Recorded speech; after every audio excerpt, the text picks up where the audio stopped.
बोला बोला छठी मैया की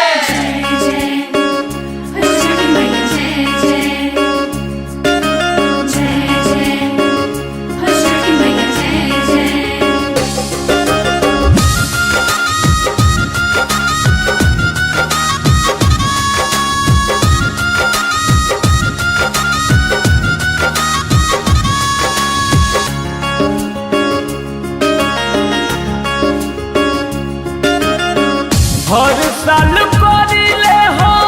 छठ के बरतिया गंगा बढ़ी अइली बड़ी भइल बाटे छतिया पनिया में डूबल घर दुआर दे दिन रुपिया उधार हे मालिक करे के बा छठ त्योहार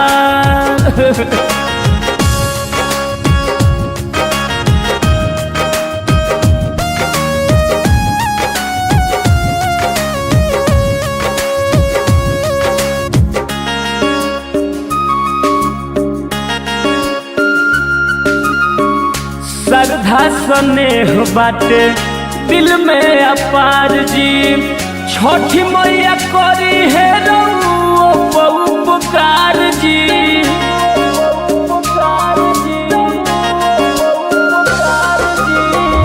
श्रद्धा स्नेह बाटे दिल में अपार जी छठी मैया करी है उपकार जी करी निर्धन पे विचार दे दिन रुपिया उधार हे मालिक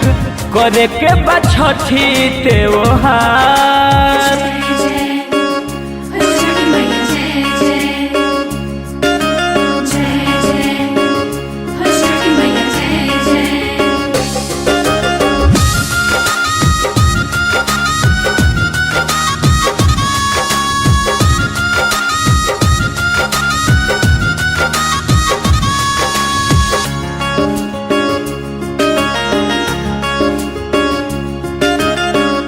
हाथ जोड़ी कहता रे अभय शुभ दयाल जी करब परब जीवन होई खुशहाल जी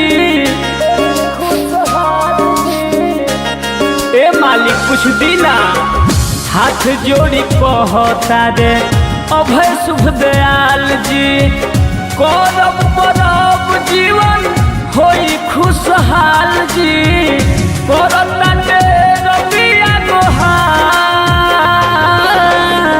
दे दिन रुपिया उधार मालिक करे के बा छठ त्योहार हर साल करिले हो छठ के बरतिया गंगा बढ़ी अइली बड़ी भइल बाटे छतिया पनिया में डूबल घर दुआर दे दिन रुपिया उधार हे मालिक करे के बा छठ त्योहार